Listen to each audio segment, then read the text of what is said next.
This is Just Something About Her, a podcast from the Recount. We saw this interesting collision between feminist politics and capitalism, and we found the girl boss. Hi, I'm Jennifer Palmieri, and on this show, we're getting to the bottom of what still holds women back from women who are beating the odds. This week's guests, Beck and Leigh Stein.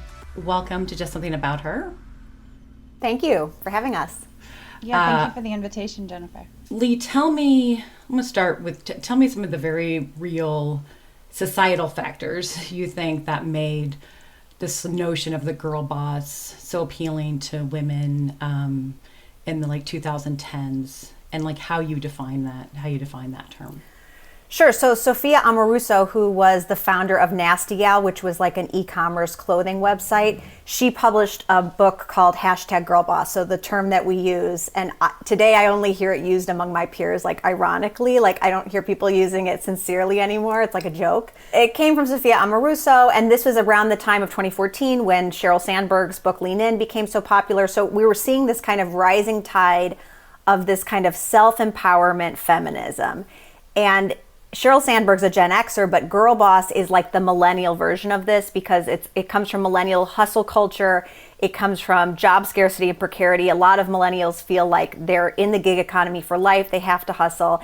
And instead of following Sheryl Sandberg's lead and working their way up the corporate career ladder, the girl boss said, I'm going to start my own thing. And so I think there's something really inspiring about that and empowering about that.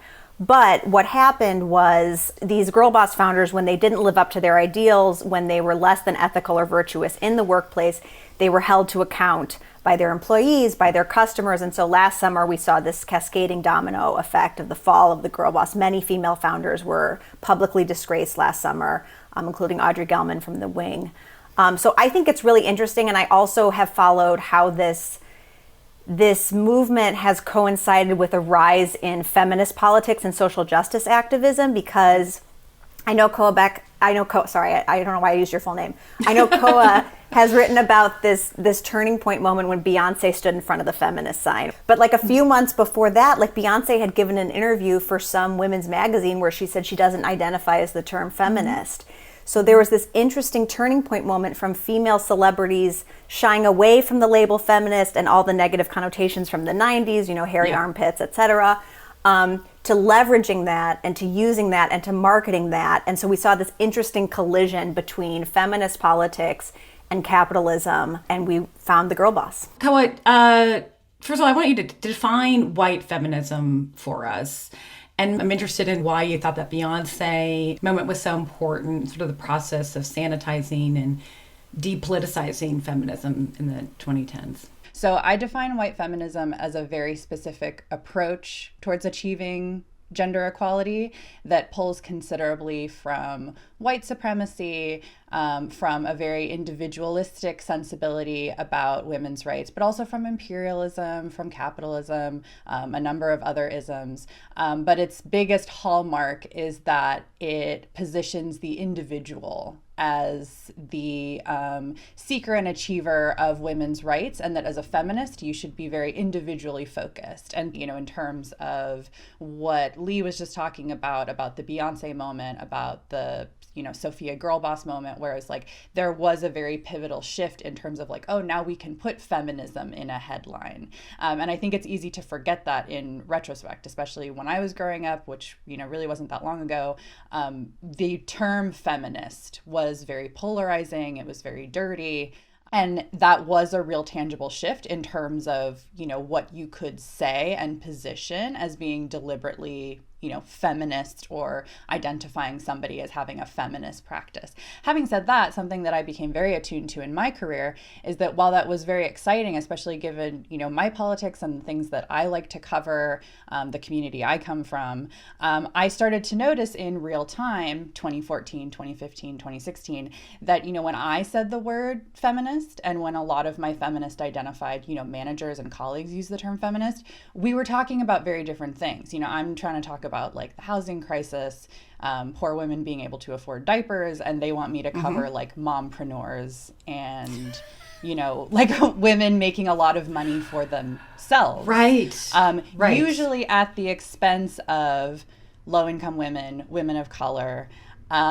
And so it was a real divide, but also like something that, you know, was very perplexing to me in real time. One of the things that has made white feminism as an ideology and a practice so enduring, and, you know, keeps adapting with, you know, like some people call them waves of feminism, or, you know, generationally, is that white feminism as a practice doesn't challenge institutions. It doesn't challenge power.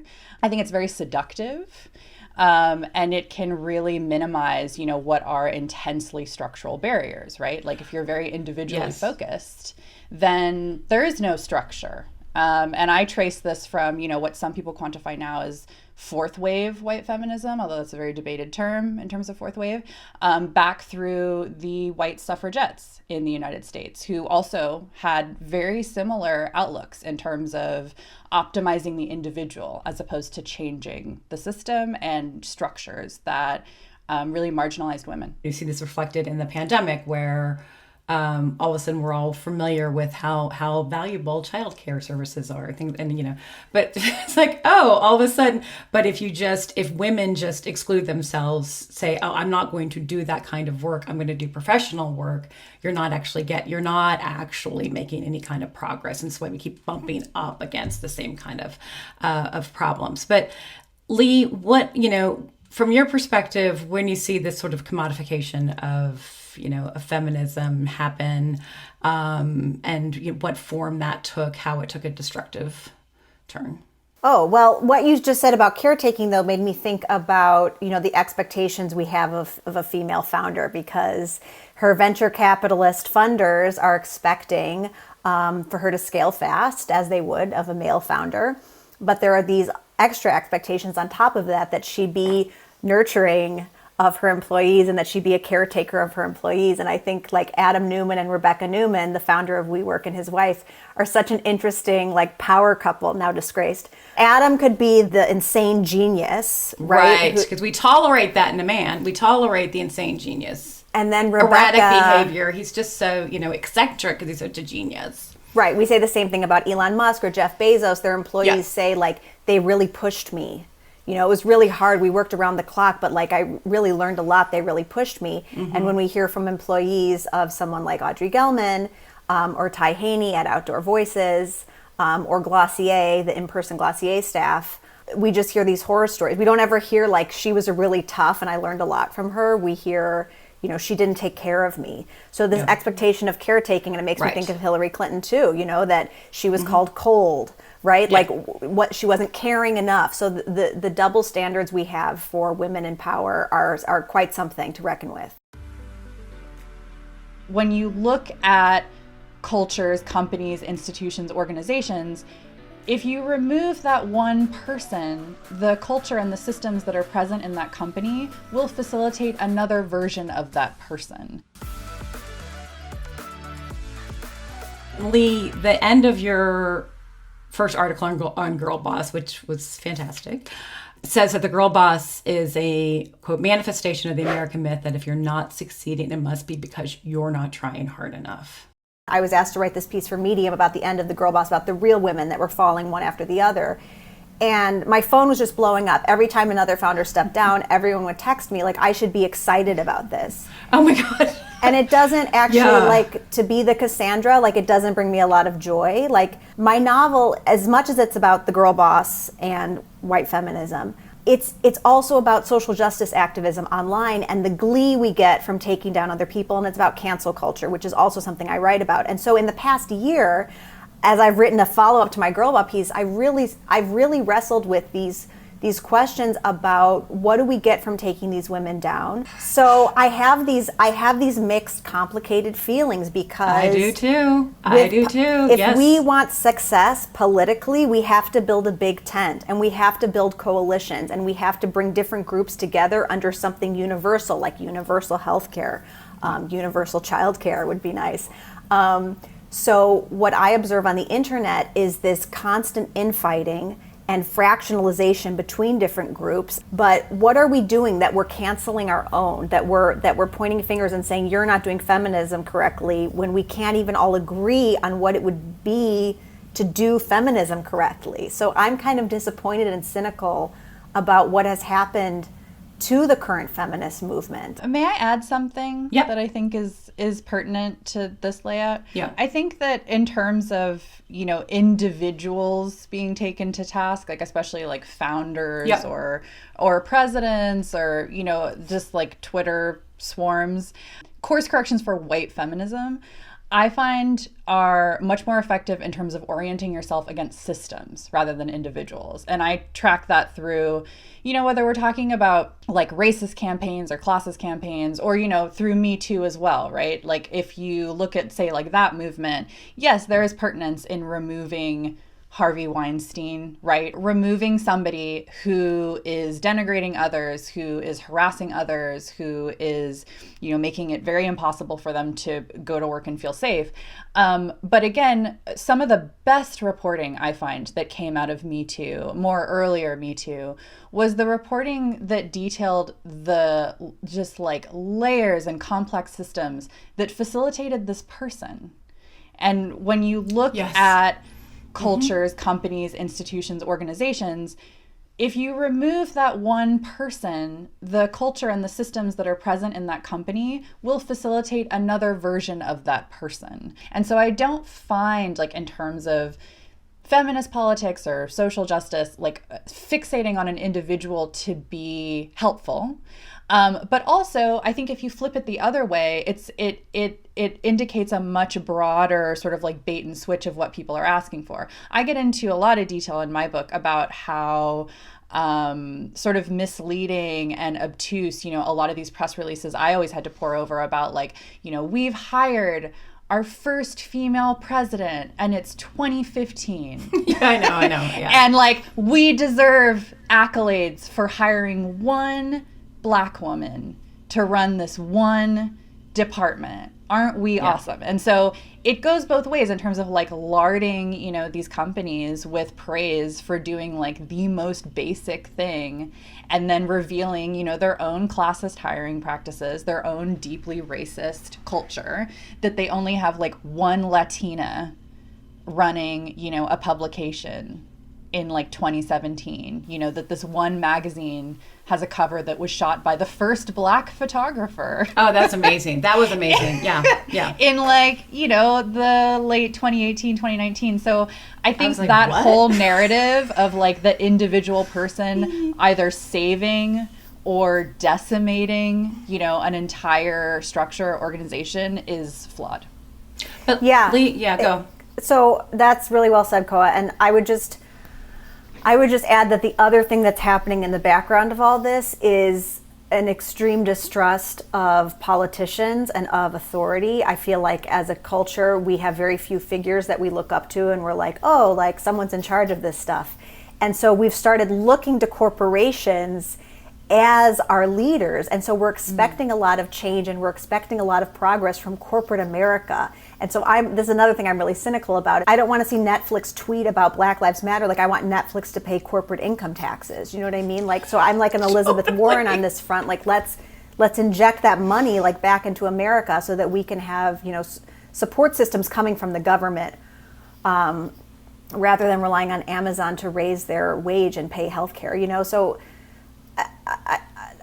the amount of attention and priority that we give to corporations to solve issues of social equality, I find to be a little disproportionate. Leigh, tell us how you came to write your most recent article, Sympathy for the Girl Boss, because I understand it's not what you were originally commissioned to do. And when you wrote the article, you noted that you spent nearly 10 hours talking to women who no longer work for the companies that they founded after being held accountable, publicly accountable.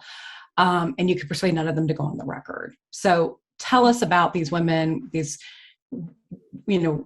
conversations you had and what you learned from that. So I wrote a piece for a vertical of medium.com last summer called The End of the Girl Boss that went viral. It was one of the top 10 highest performing stories of 2020. Every week I get another link to a new story about the girl boss. And it's basically like, these girl bosses, why do they keep girl bossing girl bossily? It's just the same story over and over again.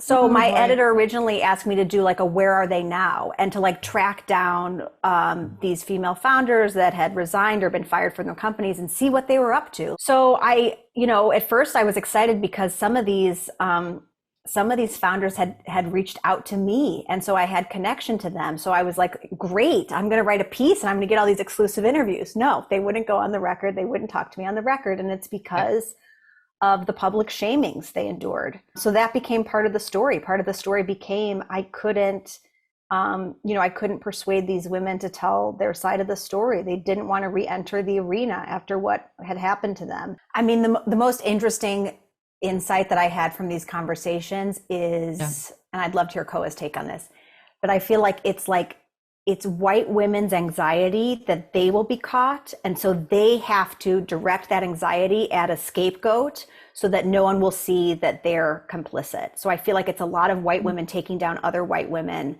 to show that they're the good one and that they would never do what the bad one did. Oof. I do have an opinion on that. I think a real worthwhile dimension, based on what Leigh said, but also, in terms of campaigns and social media presence to get into, is performativity, like situating yourself hypothetically as caring about social justice or feminism or racial literacy or queer rights, developed a very specific cachet. And, whether we're talking about, like Leigh said earlier, like Netflix, that's trying to cash in on that or like use that to position themselves a certain way, or it's an individual who is a brand, and I think that there's a lot of flexibility now in understanding, people as brands. Like hypothetically, anyone on Twitter could be a brand if you expand the definition. I think that there is a very quantifiable way by which a specific person can participate in certain campaigns in a very minimal way to make themselves look a certain way. The rise of the girl boss coincides with the rise of personal branding. And this was the advice I was getting when I was running a feminist nonprofit. Right. I was getting all this advice about my personal brand and how I should go speak at all these women's empowerment conferences. But I was like, what am I supposed to be talking about? And they're like, but talk about yourself like you're as a founder. And I'm like, but what's my point? Like, it was all very hollow and empty. And I thought, I don't want a brand. Like, I want to write books. Like, my brand is I'm a writer. I want to do something. So I have observed that there's been this flip flop where people become brands. So we treat people like corporations and we say where is your statement? When are you going to put out your statement? And then we treat corporations like people, and we look to corporations and we say, well, what do you believe? What does Nike believe? What is Nike going to stand for? So we have our wires crossed when it comes to brands in a really interesting way that speaks to this moment. One person can't solve all the problems, but inevitably we come back to the question, well, what can I do? And so I try to follow the mantra of Arthur Ashe, which is start where you are, use what you have, do what you can.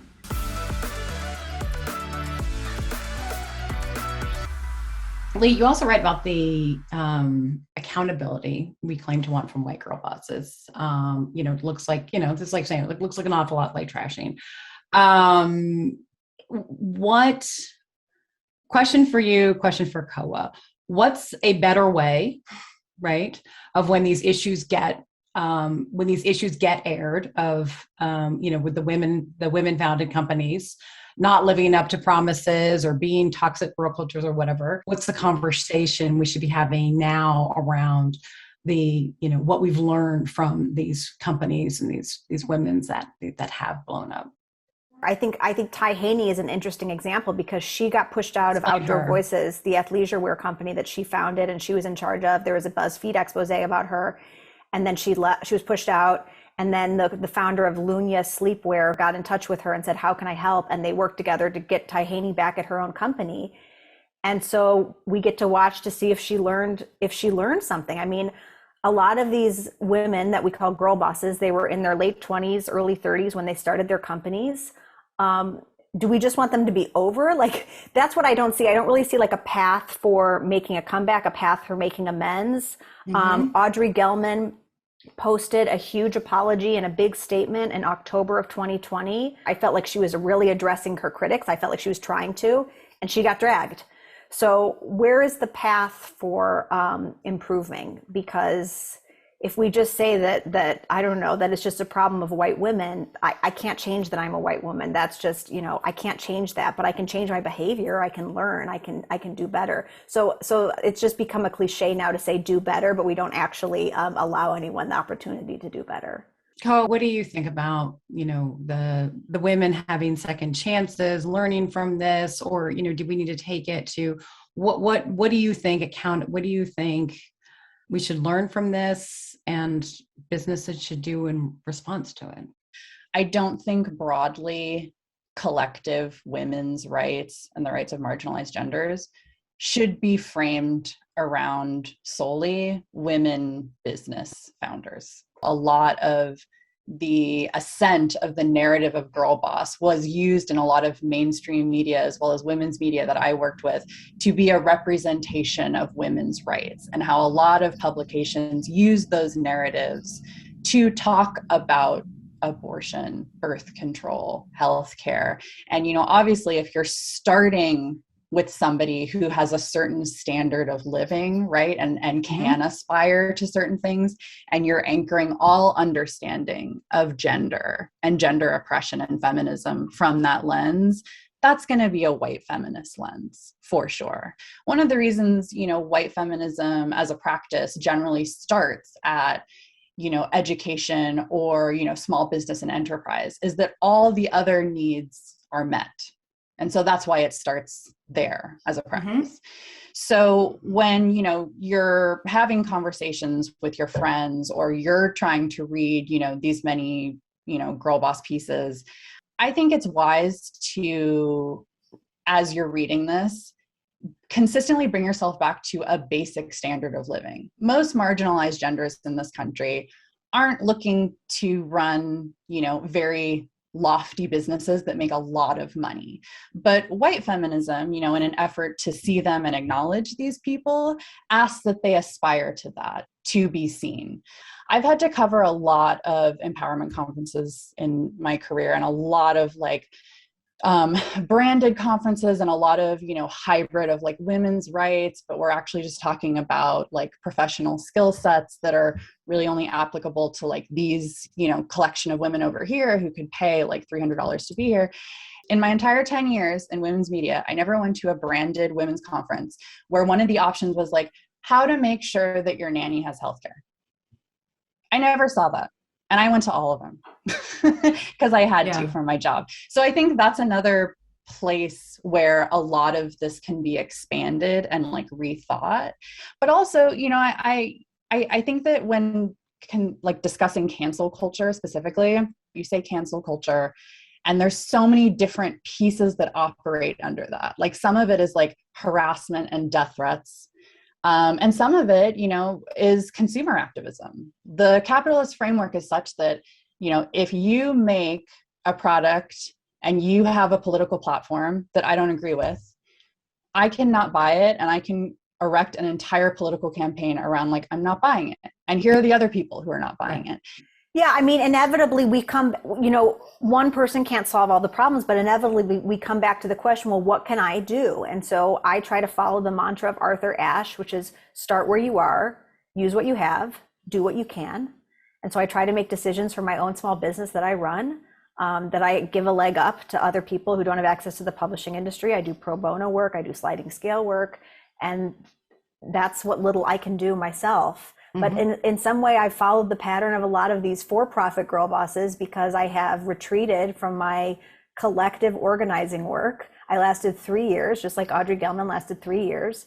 And now I'm running a small business because I don't want to operate at that scale anymore. I couldn't sustain it. And I have admiration for activists and organizers, Winona LaDuke, they've been in it for decades doing the work. I have a lot of admiration for those people, but it is difficult work.